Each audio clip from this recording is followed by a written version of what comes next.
अवतिंका नगरी नवनाथ पारायण या ठिकाणी आमचे बालकृष्णानंद सरस्वती गुरु नारायणानंद सरस्वती महाराज आपल्या विदाळ विंदवाणीतून गेले चौथं पुष्प या ठिकाणी सोडत असताना ठेवत असताना यांच्या विदर्भिंद वाणीतून सुरेशानंद सरस्वती यांच्या विदर्भिंद वाणीतून आमचे रवसानंद महाराज सरस्वती यांच्या विदर्भिंद वाणीतून या ठिकाणी आपण श्रवण करत आहात। ही नगरी साधारण नाही, अवतिंका नगरी उज्जैन नगरी साधारण नाही। आणि जर कधी गेलात ना तिथल्या गणपतीचं दर्शन घेतल्याशिवाय वापिस येऊ नका। तर त्या 84 सिद्धामध्ये आपण सिद्ध होतो। अनेक जन्माचं पाप जातं आणि खास करून लक्षात असू द्या तिथील दुर्वा आपल्या घरी आणायला विसरू नका। काय आणायला विसरू नका? दुर्वा। दुर्वा आनंद साधनामध्ये खूप महत्व दिलेलं आहे। चिंतामणीची दुर्वा आणावी, पांढऱ्या शुभ्र वस्त्रामध्ये आपल्या घराच्या दारामध्ये अगदी जिथे आपल्याला जाता येता दिसेल टिप करा, नोंद करा पत्रकार मित्रांनो आणि माता मौल्यांना नोंद करा। कोणी जर आपल्या घरातून उज्जैन नगरीला गेलं, आपल्या परिवारातून, आपल्या कुळातून, आपल्या शहरातून, सगळ्यातून कोणाला सांगा दादा चिंतामणीची थोडी दुर्वा, काही आणू नको, रेवडी आणू नको, प्रसाद आणू नको, चिवडा आणू नको, आमचा चिवडा लई झाला। लक्षात येतंय ना? नाही कळलं उद्या भेटा। जिलेबी खाल्ल्यावर त्या ठिकाणची जरा दुर्वा घरामध्ये आणली माता मावल्यांनो आणि माय बापांनो, संसारामध्ये प्रपंचामध्ये जेवढी तुमची चिंता आहे माझे गजानन गणपती सगळी हरण केल्याशिवाय राहत नाही, राहत नाही, राहत नाही। कधी ऐकलंय तुम्ही? सांगताय कोणी तुम्हाला?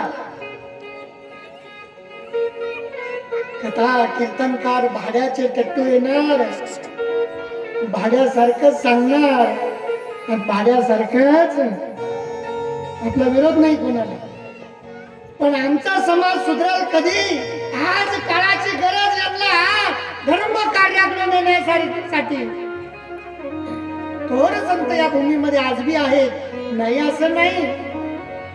मी मागेही बोलून गेलो, आपल्या जवळच असणारं देवगड क्षेत्र परमपूज्य गुरुवर्य असणारे बाबा भास्करगिरी साक्षात एकनाथाची मूर्ती आपल्या जवळ वेरूळ, कोपरगाव, नाशिक नगरीमध्ये ज्या भूमीमध्ये आपलं देह ठेवलं असे सद्गुरु जनार्दनाची मूर्ती आपल्याच भूमीमध्ये, आपल्याच जवळ नगरीमध्ये, आपला तालुका, आपला जिल्हा, आपला महाराष्ट्र किती पवित्र आहे, किती संत या ठिकाणी अवतार धारण करू लागले। पण तुम्ही कोणा मागे लागले तुम्ही याचा विचार करा। आपण कोणा मागे लागलो पाहिजे हे आपल्या बुद्धीला पटलं पाहिजे।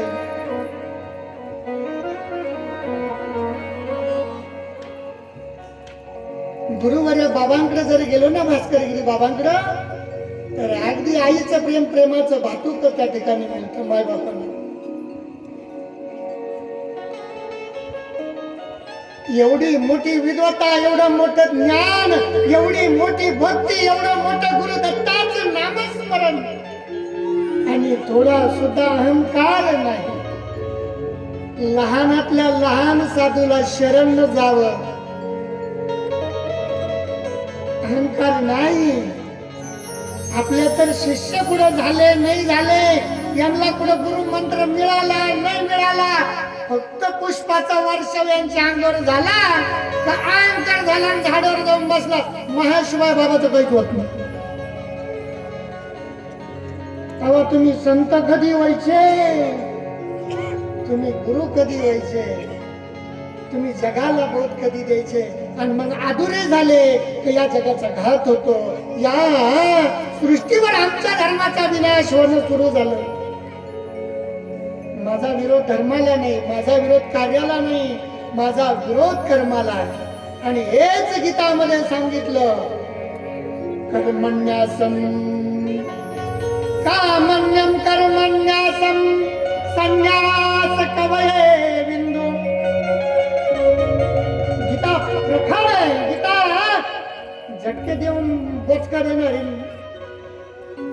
तलवारीच्या धारी पडता खतरनाक गीता, पण आईच्या हृदयाच्या पलीकडे आमची गीता आहे.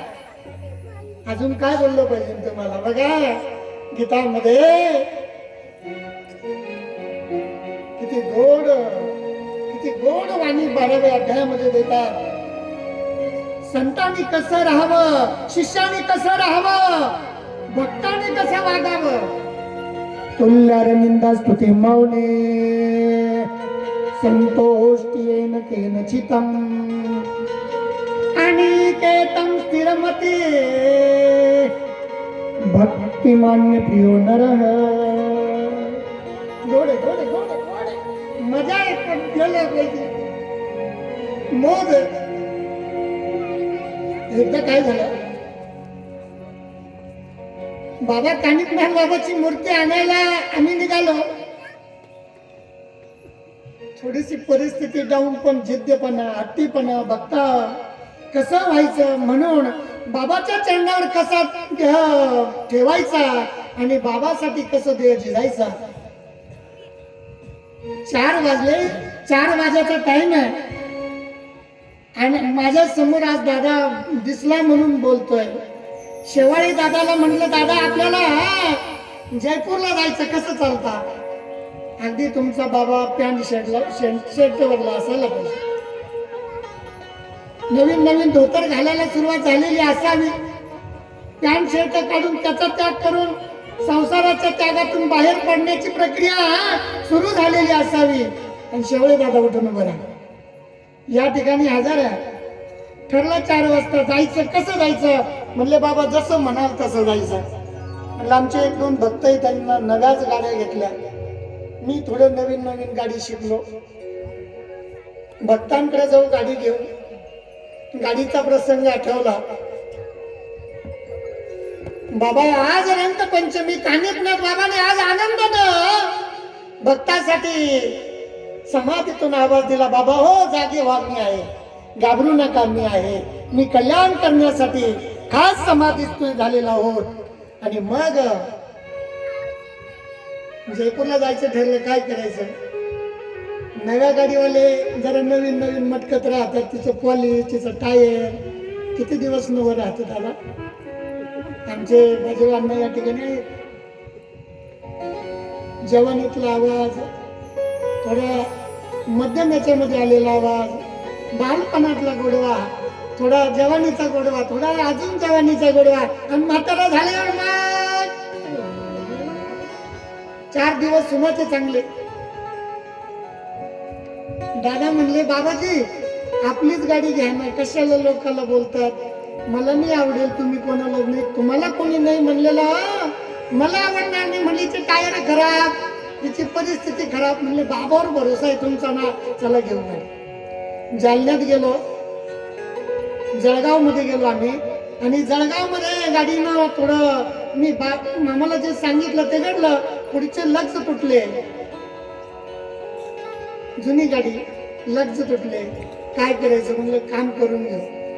काम करायला गेलो. जळगाव इकडचे लोक जरा टुकार. मी टुकार का म्हणतो? त्यांचा पैसाच जादा जीव. त्यांनी असं काम काढलं कधी कळत नाही. आणि आज तुमच्याही बरोबर तेच घडलं असावं. माझ्या बाबाकडे तुम्ही आज रंगपंचमीला आलेत, खरंय का खोटं आहे? कळू द्या या लोकांना, बाबाला कळतं का नाही कळतं. तुम्ही सांगितलं का मला?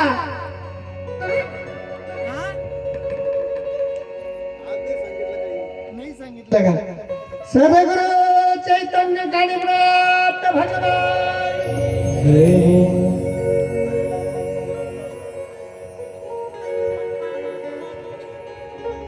जळगाव टुकार नाही. काही लोक असतात, लामणगाव टुकार नाही, झोलेगाव टुकार नाही, धारणखेडा टुकार नाही, भोकरगाव टुकार नाही. 1-2 लोक नास्तिक असतात, ते परमार्थाला पुढे बी आडे येतात. त्यांच्या 1-2च्या हे परमार्थ राहणार नाही. काही काळात रावणाला सुद्धा तसा रावण काय साधारण भक्त होता का? मामाच्या गाडीचे लग्न दोन्ही पुढचे खराब झाले आणि मॅकॅनिकलनं त्याचं काय खोललं माहिती तुम्हाला? वेणुनाथ महाराज याचं आयलचं झाकण खोललं ना, आयल पलटी केलं. आणि थोड्या टायमाला सांगितलं एसीचे जरा बटन खराब आहे. म्हणजे एसीचा पंख्याचा आवाज येत होता. थोडं एक लक्ष खराब झालं होतं. अरे लुटा, अरे धंदा करा. ए माय बापांनो, ए दादांनो, हा माणूस पुढे चालला, हा कुठेतरी भक्ती कार्याला चालला, धर्माच्या कार्याला चालला. लुटत असताना तुम्हाला माहिती नाही आणि तुम्ही टाकला. यानं केलेलं पूर्वीचं पाप त्याच्या भोखांडी बसत आणि यानं दिलेला पैसा त्याला सगळं संपायला त्या रोजपासून सुरू होतो. म्हणून कष्टाचं घ्यायचं, घामाचं सोडायचं नाही आणि फुकटचं घ्यायचं नाही. आपलं जर असेल ना 2 रुपये कोणाला सोडू नका, घ्या, नक्की घ्या. आपले जर असेल ना, कष्टाचे जर असेल आणि मजुरीचे जर असेल, तर मजुरीचा पैसा ज्यांना ज्यांना बुडवला, ज्यांना मोल मजुरीचा पैसा बुडवला, त्याचा कधीच संसार सुखी झाला नाही. त्याचा बाजारच्या दिवशी ऱ्या ऱ्या ऱ्या ऱ्या ऱ्या ऱ्या 50 एकर जमीन असली. गरीबाचं खायचं नाही, फुकटचं नसावं. म्हणून तर आमच्या कथा सांगतात, म्हणून तर आमचे ग्रंथ सांगतात, असं शिका, हे शिका. काय शिका? आपलं कष्टाचं सोडायचं. मग मोठं व्हायचं तर कसं व्हायचं महाराज? चिंतामणी चिंता हटाव. माझ्या सगळ्या प्रपंचाची म्हणले महाराज, आम्ही रात्र भजन करतो, आमचा अजून काही सुधारणा. हे बहादर भेटलं रमेश मामा मला. काय म्हणे नारायण बाबा तुम्ही, आम्हाला कधी कधी भेव वाटतं. मी म्हणजे बोलून जातो या कथेमधून. राजनीच्या आईने एक अंगठी बनवली, अजून एक आईने एक अंगठी बनवली. एका ब्राह्मण दादानं मला गाडी दान केली आणि गळ्यामध्ये एका ब्राह्मणाच्याच मुलानं मला रुद्राक्षाच्या माळा केल्या. मी नाही सांगितले घ्यायचे. तुम्ही म्हणशाल उद्या आणा का करून आणा, काय मागत नाही. 2-3 अंगठ्या अशा बाहेरून आल्या, त्या 5-5, 10-10 ग्रामच्या. आता किती रुपये लागेल तुम्ही पहा. आणि त्या मग घालायच्या. आता आनंद नादबाबाच आपले तसे उघडी फावडी सोन्याची करणी, बोटी मुद्रिका खुलती, सुवर्ण कुंपित रुद्राक्षाची माळ गळा रुळती. आणि मग तो बहादर भेटला. म्हणलं का महाराज तुम्ही महाराज झाले? म्हणलं संसारात त्याग केला. म्हणलं तुमच्या हातात लय मोठ्या मोठ्या अंगठ्या दिसत्या म्हणे. मग तुझं म्हणणं काय? नाही म्हणे कपडे सुशोभित एकदम कडक इस्त्रीचे, मळलेले नाही, चढलेले नाही, स्वच्छ निर्मळ. म्हणजे तुझं म्हणणं काय? म्हणलं महाराज मग असे राहते का? म्हणलं मग रेंदडीत मिळून येते का?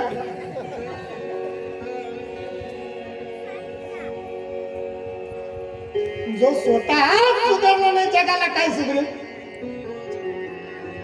मग देव आहे का? इथून सुरुवात लगी. मग तुमची ही मौज काय बा लोकांवर चांगली मजा आहे. अरे साधू झाल्यावर कळत लोकांवर कशी मजा आहे. मिनिटाला लुंगी धरून वाढणार आहे. तिची गाठण किती पक्की आहे, तिला लोण कळणार आहे. याच्या आतून लंगोट आहे का, करदुट आहे का? तुम्ही या कधी आले कुंभाला आताच्या तयारीला. साधू जर व्हायचं तर त्याला चर्रशी त्याची लुंगी धरून वाढतात. गुरु केला, पंचमहातत्वाचा गुरु जर केला तर करदुटाही काढून टाकतात. कारण त्याच्यात सुद्धा तुझा मोह अटकला नाही पाहिजे. या करदुड्याला सुद्धा काय करतात? कैची लावतात रे दादांनो. लय मोह मायेनं जटा ठेवली. गुरु म्हणतात काय करायचं? याला वेळ जातो बरं का, याला वेळ जातो. हे ठेवणं सोपं नाही. याला वेळ जातो. कौंगी फौंगी आम्ही नाही करत, पण लोक म्हणतात असे गरम करायचे काय काय. मी कालच कोणतरी म्हणलं बाबा आपण याला असं गरम. म्हणलं भाऊ आहे असं जाऊ दे. त्याने जर गरम केलं तर तिकीट फाटत आहे. म्हणून गुरुसाठी, आपल्या आईसाठी, आपल्या नाथासाठी आपण तितक्या पद्धतीनं निर्मळ राहिलं पाहिजे. बरं मग आता दिलं माता माऊलींना, प्रेमानं दिलं, मग काय करायचं? थोडं थोडं थोडं थोडं आई भगवतीला, जगदंबेला जवळ जवळ 3-4 तोळे सोनं आलेलं आहे जगदंबेला. का आलं माहिती तुम्हाला? फुकट कोणी देत नाही. बिस्कुटचा पुडा कोणी देणार नाही रे दादा. आपल्या मुलासाठी बिस्कुटचा पुडा घेतला ना, तो बिस्कुटचा पुडा खिशात ठेवतो, दुसऱ्याच्या मुलाला देत नाही. का? तो आपला नाही. हे लक्षात येत आहे तुमच्या? मग ती अंगठी कशाला कोणी फुकट देईल? चांदीचे टोप कशाला कोणी देतील? अगोदर घेशी मग देशी. तुकाराम महाराज म्हणतात आमचा देव नटखटी आहे, अगोदर घेतो मग देतो. जिथं ज्यानी ज्यानी ज्यानी ज्यानी ज्यानी जी भक्ती केली त्या भक्तीप्रमाणे भगवंताने त्याला आशीर्वाद दिला. आज आमच्या मालोगे दादा सोनू भाऊ अगदी गरीब परिस्थितीतून या ठिकाणी आलेला आहे. आमच्या 10 तोंड्या आई असतील, त्यांच्या आजी असतील, त्याची माता असेल. सोनू दादाचे वडील अतिशय गरीब परिस्थितीमधून. उभं राहा सोनू, सोनू उभं राहा. अरे कळू दे माझ्या या सगळ्या भाविकांना, कळू दे काय कला असते बाबाची. सांगून जातो तुम्हाला. बापाने किती दारू प्यावी, सकाळीच पिला संध्याकाळी उतरून ना द्यावी, असा त्याचा संसार. मुलगा बघा काय वय, आता दाढी फुटली. 4-5 वर्ष होऊन गेले 10 तोंडी आई. बरोबर आहे ना? लॉकडाऊनच्या अगोदर ते माझ्याकडे तू घेऊन आली होती, या येड्या बाबाकडे, या कानफड्या बाबाकडे घेऊन आली होती. पत्नी रडत असे. आजीचा मोह माझ्या नातवंडाला तिकडे जर नेलं तर काहीतरी चांगलं घडेल, कारण एकर सुद्धा जमीन नाही. हात गाडीवर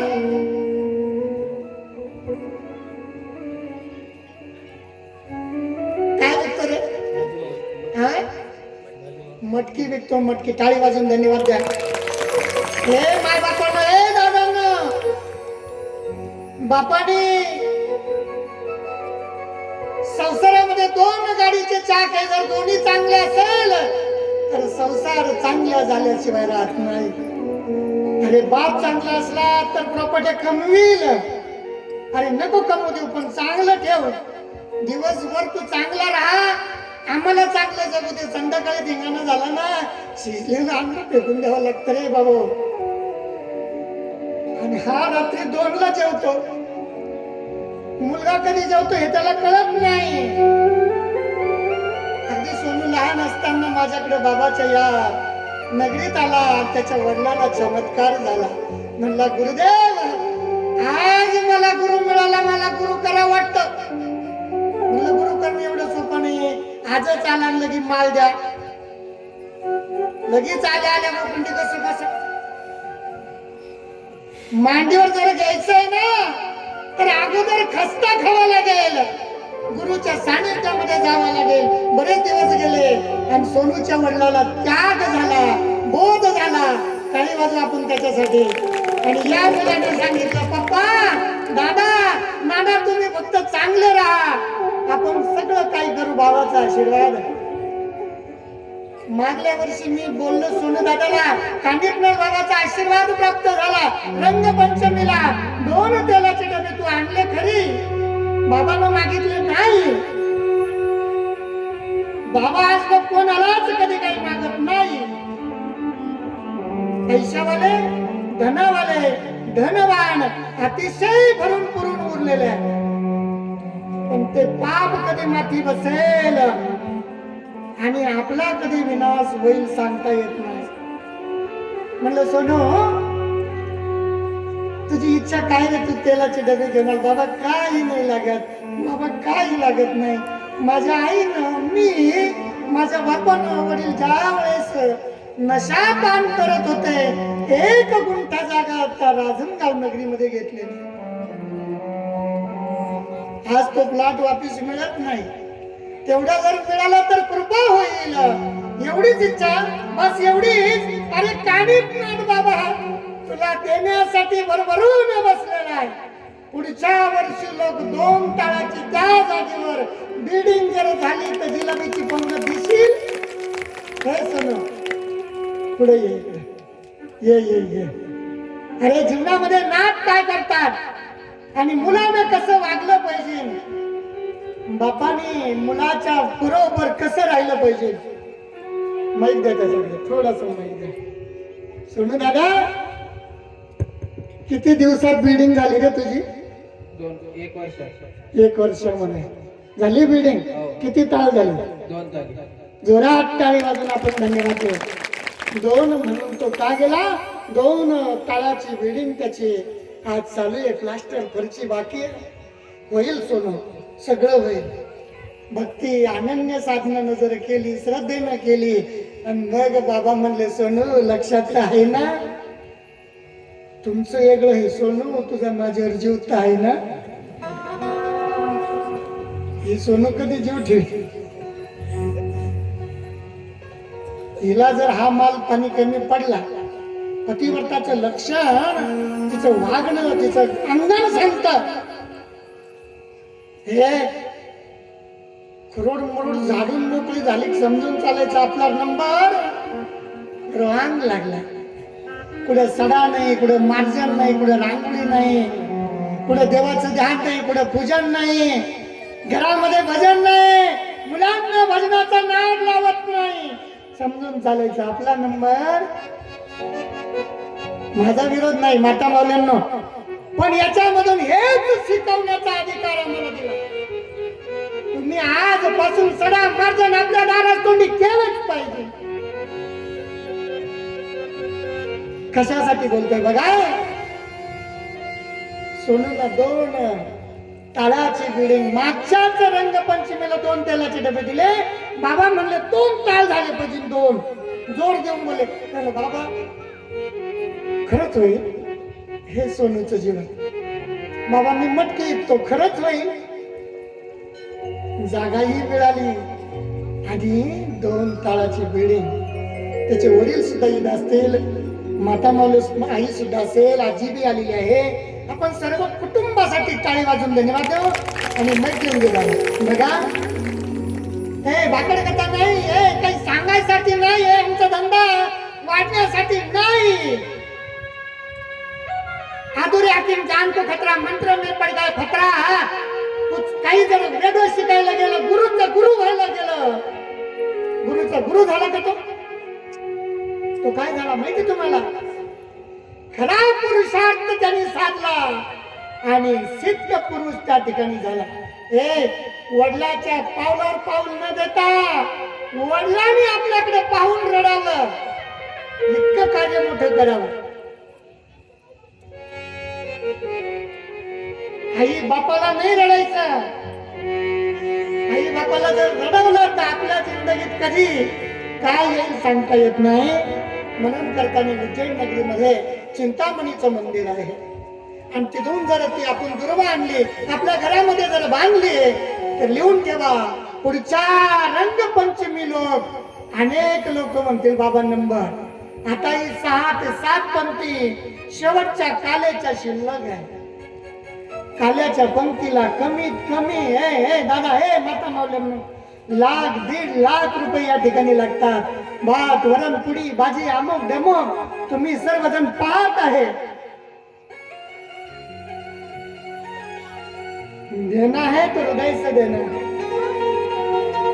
काही ते लोक म्हणतात बाबा तुमच्याकडे काय भांड आहे? अरे घुगरी करावी पटकन मोकळं व्हावं तर शिगुंडी काढावी घुगरी. अरे काय घुगरी काय यांना साचायचंय कमवून ठेवायचंय कोणाला?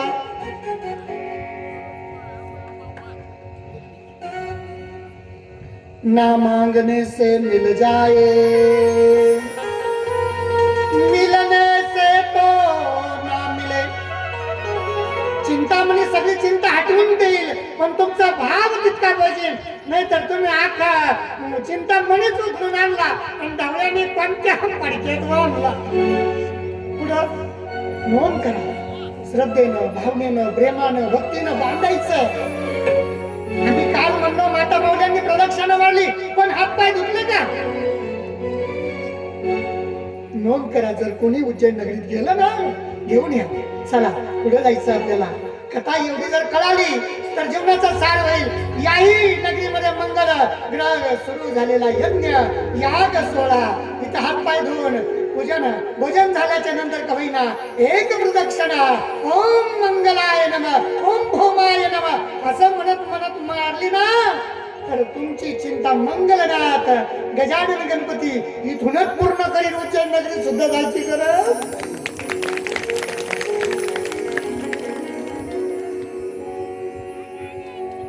एकीकडे भूपमंडूचा विषय सुंदर या ठिकाणी आला. अगदी व्याघ्रपाद ऋषी गजानन गणपती बरोबर अगदी कैलास पर्वताच्या एकदम जवळ व्याघ्रपाद ऋषी आणि त्यांची श्रीमती आणि उपमन्यू नावाचा मुलगा. आज आपण मुलावरच बोललो. मुलगा चांगला जर जन्माला आला, अवताराला जर आला ना, वडील जरी नास्तिक असेल ते अस्तित्वाकडे आल्याशिवाय राहणार नाही. हे मुलगा जर चांगला जर जन्माला आईनं जर घातला ना, आणि मग या ठिकाणी वडिलाला कायम व्याघ्रपाद ऋषीला कायम भजनाचा वेळ, भक्तीचा वेळ. मुलाच्याही गळ्यात रुंडमाळा, रुद्राक्षाच्या माळा, आईचं साधारण राहणं. परिस्थिती तशी बिकटीचीच आहे, गरिबीची. व्याघ्रपाद ऋषी सदैव आपल्या भजनात मग्न. कायम 2-4 लोक व्याघ्रपाद ऋषीकडे यायचे जायचे, यायचे जायचे, पण दक्षिणा मात्र कोणीच नाही द्यायची. दक्षिणा जर नाही दिला तर दिवा कसा लागेल, बत्ती कसं लागेल. यांनी पुस्तक उघडावं, पारायण करावं, ग्रंथ उघडावं. शिव महापुराण असेल, भागवत असेल, विष्णू असेल, विष्णू पुराण असेल, स्कंद पुराण असेल, ज्योतिषशास्त्र महापुराण असेल. पत्नीनं सांगावं, काय हो धनी हे तुम्ही भजन करतात, आपल्याला काहीतरी काम केलं पाहिजे. भजन करा पण आपल्याला घरात ताना नाही खायला. याच्यामध्ये तुम्ही सतत असतात. अरे श्रीमती, माझा बाबा भोलेनाथ एक दिवस तुला सगळं काही दिल्याशिवाय राहणार नाही. अहो धनी, देणार कधी? लोक येतात, पाहून जातात, भविष्य पाहतात. बरं, श्रीपाद ऋषीचं भविष्य साधारण नाही. बोले शिव महापुराण भगवान की जय. आणि मग असं तरुण पत्नीवर टाकल्याच्या नंतर तिनंही थोडं थोडं भजन करावं, थोडं थोडं मनामध्ये वेगळाच ध्यास धरावा. धनी, कधीतरी भगवंत पावेल का आपल्याला? मुलगा थोडा थोडा थोडा मोठा होतोय. अचानक 2-3 जण येतात भविष्यवाणी विचारण्यासाठी, पुढील कार्य करण्यासाठी. आणि मग महाराज त्या ठिकाणी श्रीपाद ऋषीला नमस्कार करतात, चरण विदारविंद. आताची परिस्थिती अशी आहे, पाय लागू बाप्पा, पायाला शिवायचं नाही बरं का तात्या, पायाला शिवायचं नाही, पाय लागू बाप्पा ते म्हणतात कल्याण वस्तू. लागूनच मंदिर जर दिसलं गाडीवर आहे,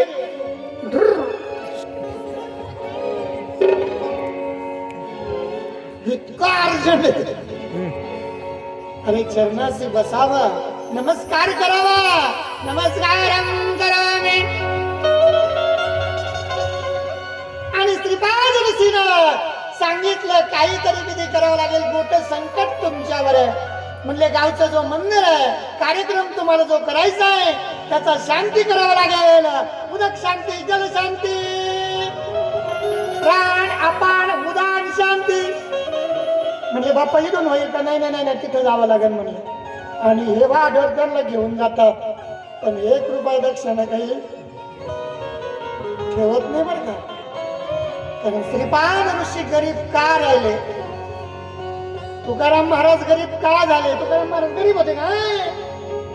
अरे लोकांनी घरातली राख सुद्धा नेली तुकाराम महाराजांच्या.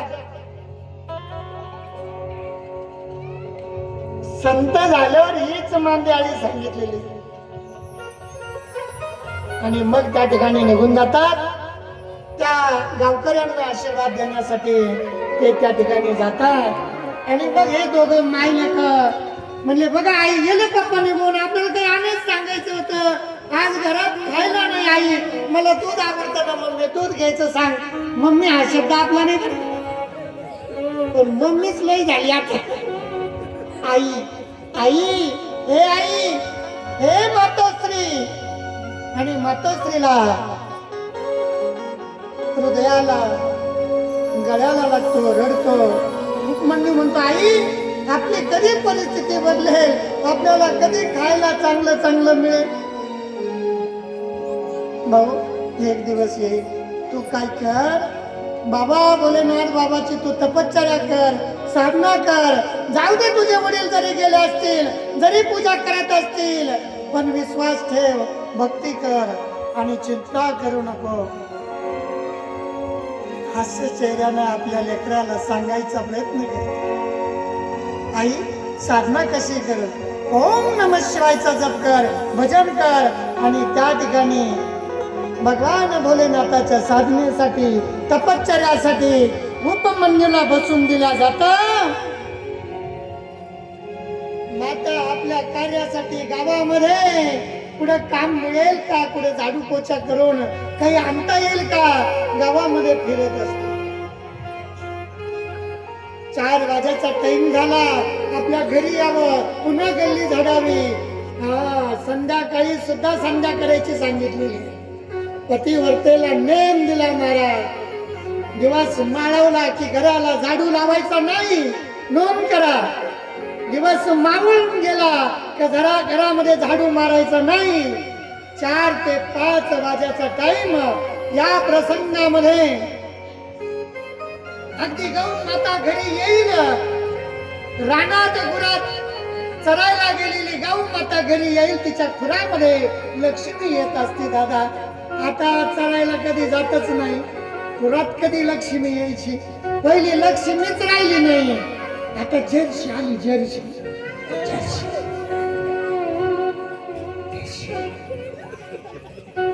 20 लिटर देशी. आणि हे लोक मग कशावर आले, संजीवनी देशीवर आले. कशामुळे, हे 20 लिटरच्या नादी लागल्यामुळं. त्याचं कारण आहे, हा कामाचा टाइम पुढे बसत हो.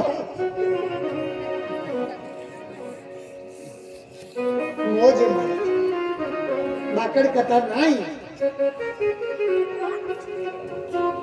व्याघ्र पाद ऋषीनं एवढं भजन केलं पण देवाकडे काही मागितलं नाही. श्रीमतीनं मी एवढं भजन केलं, कष्ट केलं, परंतु मात्र आपली क्रम कार्य सोडली नाही. बरेच दिवस झाले.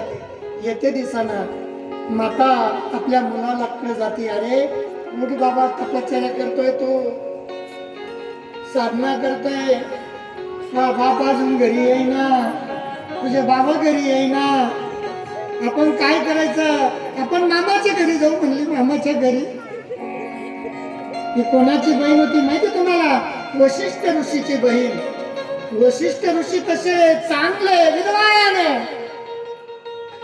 व्याघ्रपाद ऋषीला बहीण दिलेली आहे. आणि सांगितलं माय बापांना, हो मामी जरा खतरनाक होती. मामी कशी होती माहिती तुम्हाला सांगू, कारण वशिष्ठ ऋषीच्या घरी चांगल्या चांगल्या गिर गाई होत्या, दूध देणाऱ्या, दही देणाऱ्या, माखन देणाऱ्या. आणि त्या ठिकाणी मामी काय करायची माहिती तुम्हाला, सांगून जाईल. आपल्या घरी आलेले हे गोकंडी बोज, हा ओझ म्हणली. यांच्या देखत ना महापोराला काही खाऊ घालता येत नाही, ना महापोराला काही चांगलं चांगलं देता येत नाही. आणि हे पोरगा ती श्रीमती त्या भैयाजवळ, त्या दादाजवळ, त्या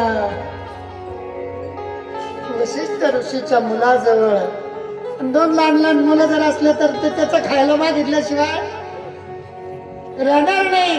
पण त्याने आई हे मागतंय, हे घेतंय, आणि ती मग रागा करायची, तिरस्कार करायची.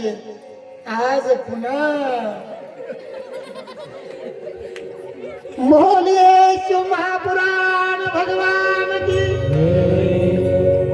श्रीमतीला गंज राग यायचा, पण मामीच्या घरी आहे, मामीच्या हे अशा मामीच्या घरी नाही पाठवले तरी मामी कशी असावी हे आमचे ग्रंथ सांगतात. मामा कसा असावा? खंबीर मामा सारखा असावा, कंस मामा सारखा.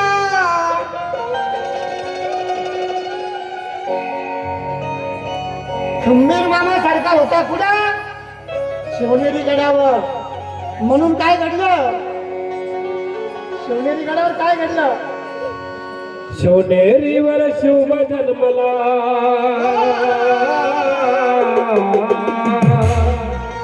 राजांचा अधिपती, सर राजांचा अधिपती, दैवत छत्रपती नामत, दैवत छत्रपती, दैवत छत्रपती नामत, दैवत छत्रपती.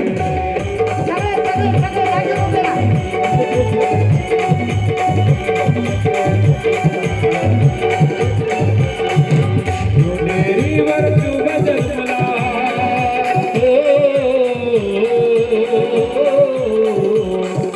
शिवनेरीवर शुभ जन्मला, राजाचा अधिपती, राजाचा अधिपती, छत्रपती शिवाजी महाराज की. दैवत छत्रपती नामत, दैवत छत्रपती, दैवत छत्रपती नामत, दैवत छत्रपती.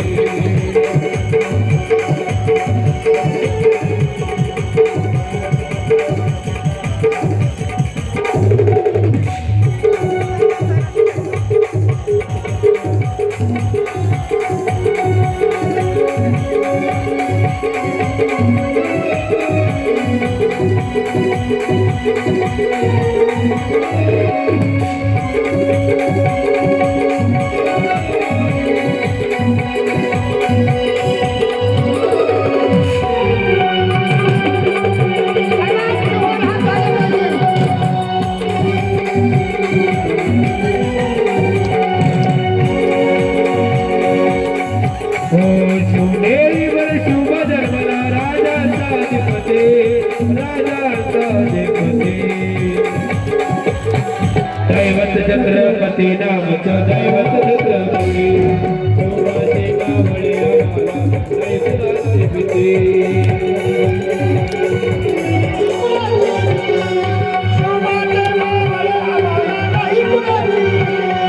जय भवानी, जय जय शिवाजी, जय जय भवानी, जय जय शिवाजी.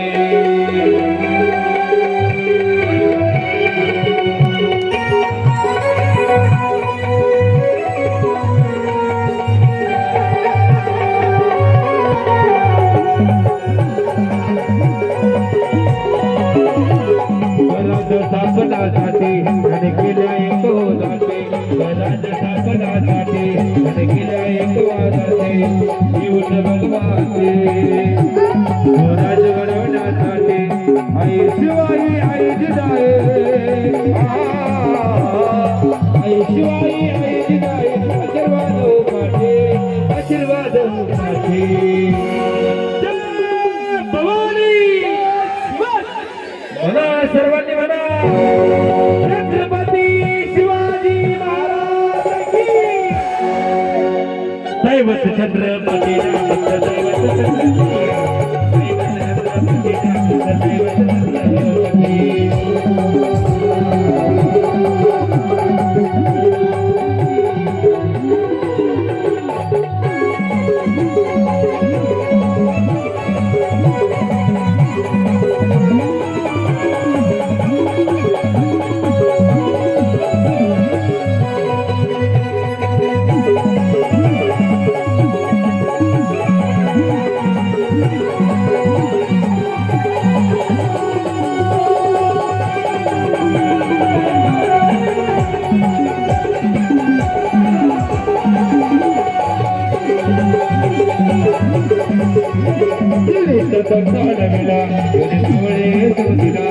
नित्य शब्द आढळला दोन्ही मार्ग समजला मनोबदलाच्या फाडीला मनोबदलाच्या फाडीला मी तोच वागला नंतरच्या वागला आईची माय आशीर्वाद पाठे आशीर्वाद पाठे छत्रपती शिवाजी महाराज की संभाजी महाराज की दैवत छत्रपती रामचंद्र दैवत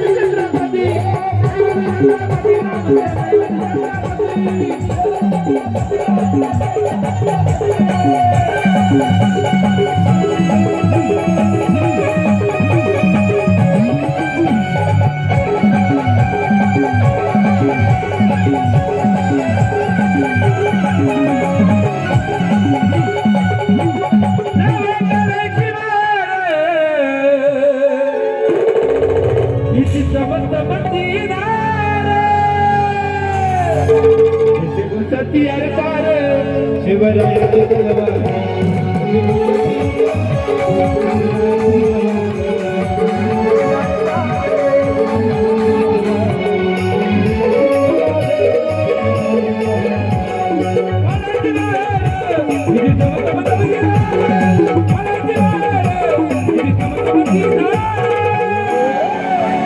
छत्रपती शिवाजी महाराज की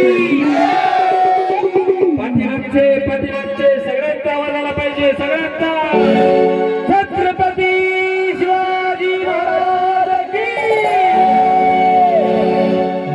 घुसती अरपार शिवरायाची तलवार घुसती अरपार शिवरायाची तलवार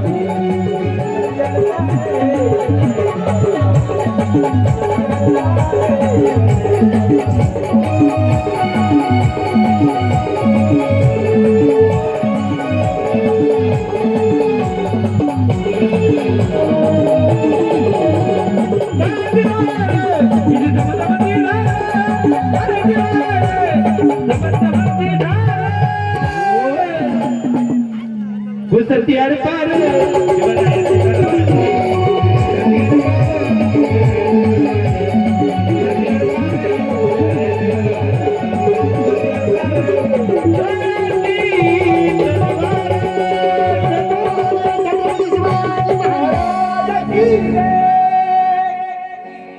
मामा कसा असला पाहिजे माझाही मामा या ठिकाणी आहे बा. मामा गंभीर जर असेल तर राजा छत्रपती शिवाजी महाराज आणि मामा कंस मामा असेल साधकाला या सगळ्या गोष्टी दिलेल्या आहे माझ्या बाबा. आमचे ही मामाश्री या ठिकाणी आहेत बाबासाहेब मोहन पाटील मते मामा त्यांच्याही टाळी वाजून आपण त्यांनाही धन्यवाद. अगदी लहानपणापासून जीवनभर नामस्मरण भक्ती करणारे मामाश्री. लहानपणी आम्ही ज्या वेळेस त्या नगरीमध्ये गेलो ना तर भजनाबद्दलच विचारणारे देवता बद्दलच पुसणारे सांगणारे आमचे मामा लाडके. आणि मग होत होतो महाराज एकदम थोडी ना होतं सगळं. असो मामाच्या घरी राहायचं नाही म्हणे बाळा. हे हे पुण्य आपण आपल्या घरी जाऊ. तुला मामी तो देत नाही तुला नको तुला आपण आपल्या घरी जाऊ. आणि मग आपापल्या घरी जाऊन पुन्हा सांगते दादा तू काय कर या कैलास पर्वताच्या पहिलीला याच पर्वताच्या नगरीमध्ये काय कर जप कर साधना कर. पुन्हा ओम नमः शिवाय चालू झालं आणि साधना बरेच दिवस झाले. मरीचीला वाटलं हे बाळ आता भोलेनाथ बाबाकडून काहीतरी प्रसन्न करून घेतल्याशिवाय राहणार नाही म्हणून भूत पळत पळत पाठवले. मरीची तशी साधारण नाही. भूताचा आवाज टिकीर काळी आणि भूत लांबूनच कळत होते. भूत ज्यावेळेस भूत आले ते काय मिळाले उदक तादात ही ही हु हु हा हा हा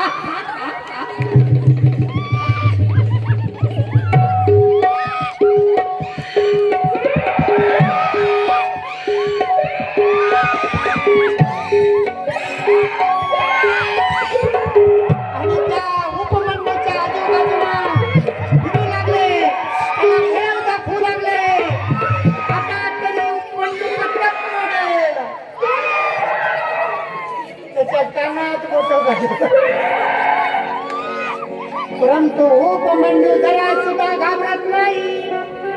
ओम नमः शिवाय आणि ओम नमः शिवायचा आवाज आला, भूत बाजूला पळायची. ओम नमः शिवाय आणि आवाज कमी झाला का पुन्हा मोठे मोठे नको आणायची.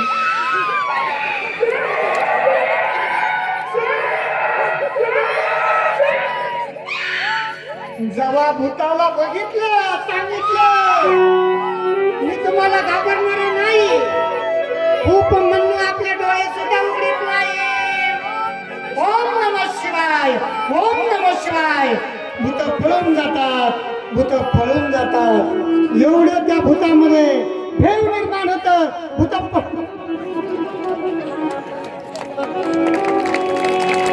जोरात जोरात जोरात या बालकांसाठी तरी जोरात, चांगली जोरात. काय नवज माय बाप्पा भगवान भोलेनाथ बाबाला सुद्धा आपला तिसरा डोळा उघडावा लागला. ओम नमः शिवाय. गंगाधारी तापहारी चंद्रशेखर चंद्रशेखर चंद्रशेखर चंद्रशेखर चंद्रशेखर.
सृष्टि विधाता ओम ओंकार.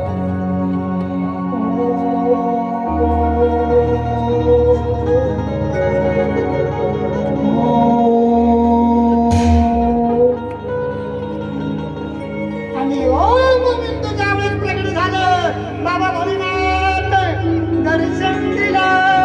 उठ बाळा, हे उपमन्यू उठ. खूप मन्नूना बघितलं, बाबा भोलेनाथाचं चरण धरलं. बाबा भोलेनाथ आमच्यावर खरंच कृपा झाली, मला खरंच तुम्ही भेटले. आनंद वाटला. हृदयाला लावलं. उपमन्यू काळजी करू नकोस, काय लागतं तुला. बाबा आमची आई वडील तुमच्या भक्तीमध्ये, तुमच्या साधनेमध्ये, गरिबीमध्ये आमचं जीवन गेलं. उपमन्यू काय मागतो माहिती तुम्हाला? दूध. ज्या मामीनं दूध दिलं नाही ते दूध आज या बाळानं बाबा भोलेनाथाला मागितलं. मामीच्या घरी गाई होत्या, बकऱ्या होत्या, फक्त कोंबड्याच नव्हत्या.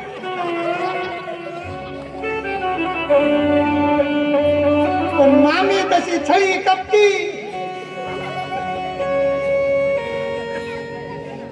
काय करावं. बाबा भोलेनाथ प्रसन्न झाले आणि बाळानं काय मागावं? दूध. पूर्ण क्षीर सागर समुद्र दुधाचा करून दिला. हे माझ्या भोलेनाथाची कृपा. बोलिये भोलेनाथ भगवान. हे बालपण मध्येच भजन पूजन घडलं पाहिजे. अंगावर कपडा नसला पाहिजे. महादेवाच्या लिंगाला पाणी टाकलं पाहिजे. पण वयाच्या 12 वर्षपर्यंत पहिली साधना ही असावी. ज्या बाळाकडून वयाच्या 12 वर्ष शिवलिंगावर निर्वस्त्र पाणी ज्याला त्या ठिकाणी दिला गेलं, त्याच्याकडून जर बाबा भोलेनाथाची जर तपश्चर्या जर झाली ना माय बापांनो, तर नक्कीच त्याचे कल्याण झाल्याशिवाय आजपर्यंतचा इतिहास नाम घेता वाया गेला. नाम घेता वाया गेला. नाम घेता वाया गेला.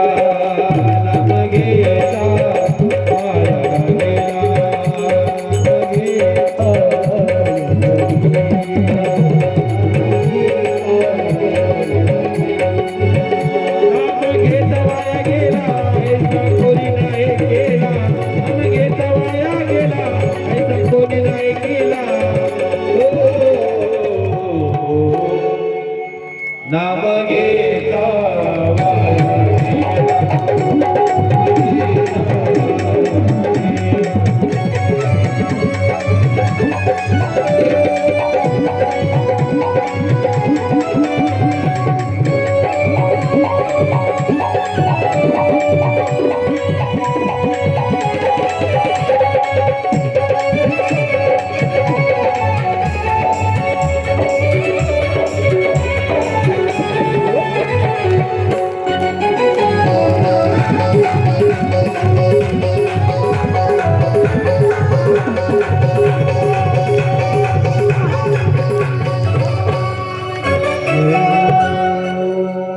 असं कधी झालं का नाम घेतलं आणि ते वाया गेलं.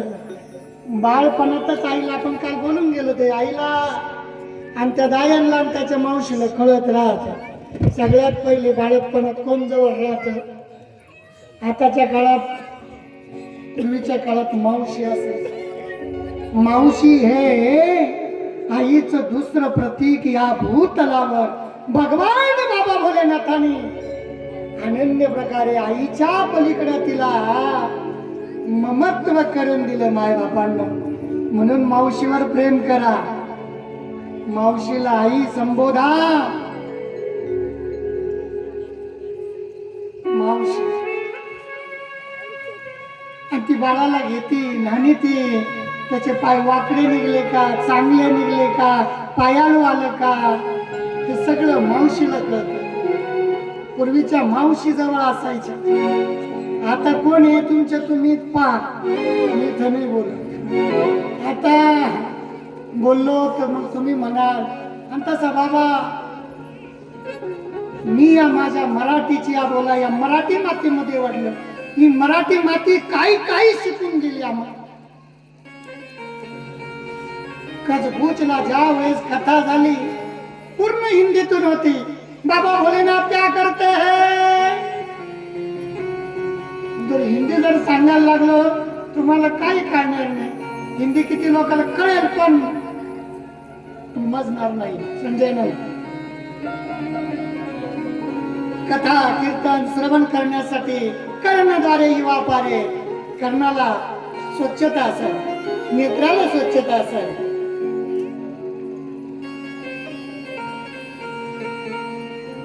भागवतामध्ये 7वा श्लोक येतो पहिल्याच ह्याच्यामध्ये.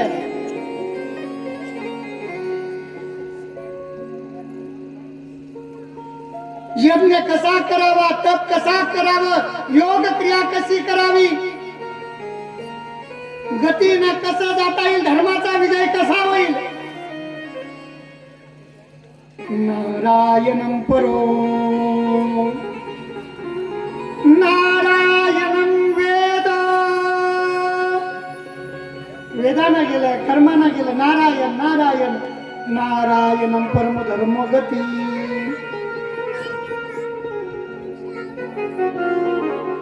पुढे जरी गेलं सुरुवातच धर्म शिकवला गेला. बोलिये शिव महापुराण भगवान की. बाळानं काय मागितलं? लहान मुलाच्या डोक्यामध्ये तुम्ही काय संस्कार घातले हे जास्त बोध होतो. आणि मामीने काय द्यायचं नाही? दूध द्यायचं नाही, फळे द्यायचे नाही, द्यायचे पण लोटून लाटून रागा रागा पाहून. आणि मग पुढे चालून काय घडतं? बाबा भोलेनाथ क्षीर सागराला दूध बनवून टाकतात. क्षीराचा सागर उपमन्यू, क्षीराचा सागर उपमन्यू,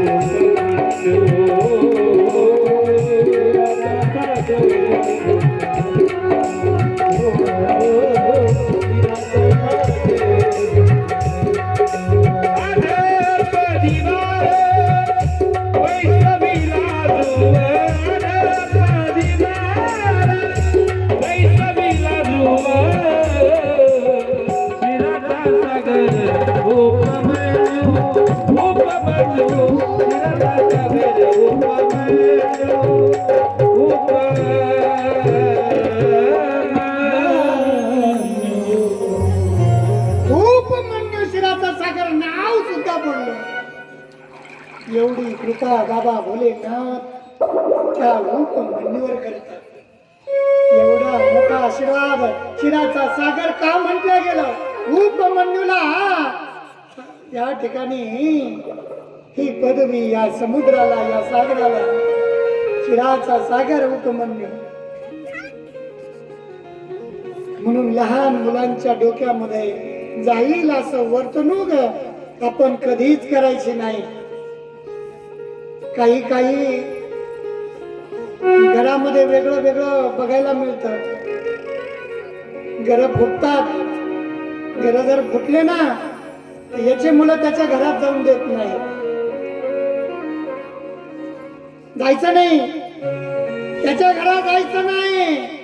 आणि मग हा विषय पुढे गहन मोठा होतो. लहान मुलांना काही माहित नसतं तू काय चोरलं, काय नाही दिलं, काय नाही घेतलं. ते आई वडील बोलतात तेच खरंय, काका बोलतात तेच खरंय, नाना बोलतात तेच खरंय.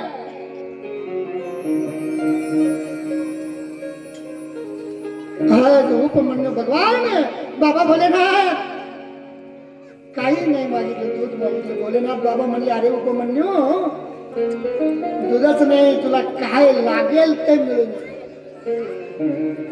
आणि एकदा का बाबानं तिसरा ढोळा उघडला. बोला बाबा कसा आहे?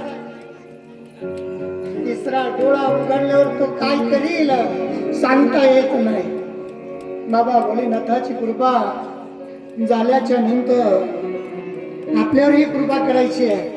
अंधारात यज्ञाकडं आजूबाजूला जे जे असतील त्यांना जर उपमन्यू सारखी कृपा करून घ्यायची असेल तर तिकडे पाठीमागं बी जे जे आहे त्यांनी पुढे या. अंधारातून उजेडाकडे या, नाहीतर अंधेरा कायम राहील. जे अंधारात आहे का त्यांच्यावर अंधेरा कायम राहील. मग शक्तिमान प्रगट हो.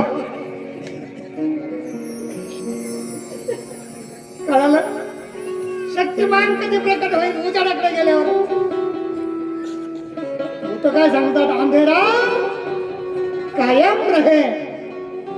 म्हणून जे जे पाठीमाग असतील हातचं पुष्प कानिफनाथ बाबाच्या चरणावर ठेवण्या अगोदर आपण थोडीशी रंगपंचमी यात्रा या ठिकाणी मनवणार आहे. दादा हे या ठिकाणी आजचं पुष्प ठेवत आहोत. नाथ बाबाच्या चरणावर रंगपंचमी यात्रा दुराडा. आज होली है मेरे बाबा की, आज तो आनंद लुटाना है. आणि रंग डोळ्यात जाईल असं कृत्य करू नका. गालाला लावा, तोंडाला लावा. त्या रंगातून डोळे भिजतील, काही दुखापत होईल, काही पुढाताडी होईल असं काम काही आणलाय ना. आजूबाजूला जे अंधारात आहे ते उजाडात या. आता आता तरी या झालं आता आरती लगेच जेवण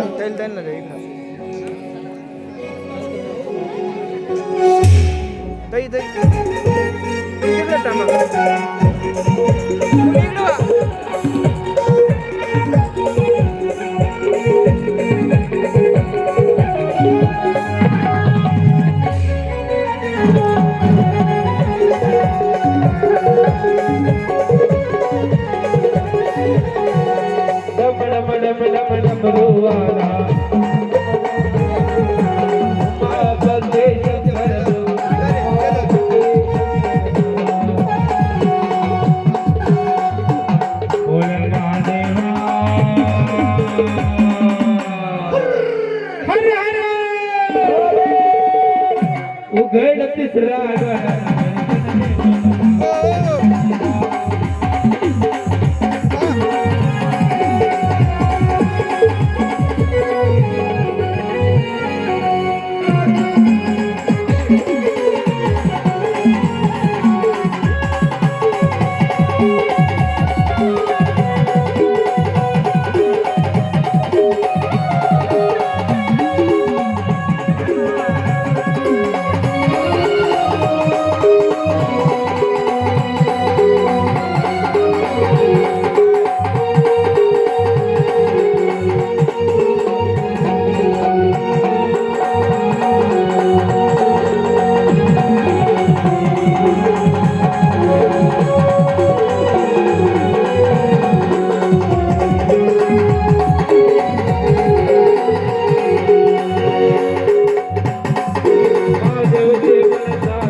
उघड तिसरा डोळ्यानं दर्शन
मिनिट खाली मोबाईल पाडा तेवढं वर द्या बोलिये